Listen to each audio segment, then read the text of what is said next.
اسلامی تاریخ کی سب سے زیادہ حیران کن رات کے 2 بج رہے تھے۔ مدینے کی گلیاں سنسان تھی۔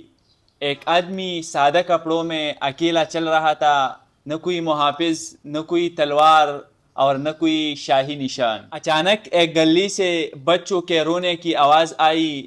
آدمی رک گیا، دروازے کے پاس گیا، کان لگایا تو اندر سے ایک عورت کی آواز آئی، بس تھوڑی دیر اور صبر کرو بچوں، کھانا پک رہا ہے۔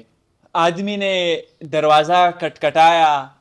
عورت نے دروازہ کھولا اور سامنے کھڑے آدمی کو دیکھ کر حیران رہ گئی۔ آدمی نے پوچھا، بہن بچے کیوں رو رہے ہیں؟ عورت نے کہا، بھوکے ہیں، گھر میں کھانا نہیں ہے، میں نے دیگ میں پتھر ڈال کر آگ جلا دی تاکہ بچے سوچے کہ کھانا پک رہا ہے اور سو جائے۔ تمام منظر دیکھ کر آدمی کی آنکھیں بھر آئے۔ وہ تیز قدموں سے چلا، بیت المال پہنچ کر آٹے کی بوری اٹھائی اور گھی کی برتن اٹھایا اور 7 کھجوریں بھی لے آئی۔ خادم نے کہا، امیر المؤمنین میں اٹھاتا ہوں، تو وہ آدمی نے کہا، نہیں، قیامت کے دن میرا بوجھ میں خود اٹھاؤں گا۔ وہ واپس اس عورت کی گھر گیا، خود آگ جلائی، کھانا پکایا اور بچوں کو کھلایا۔ بچے کھانا کھا کر سو گئے تو عورت نے پوچھا، بھائی تم کون ہو؟ آدمی مسکرایا اور بولا، کل خلیفہ کے دربار میں آنا اور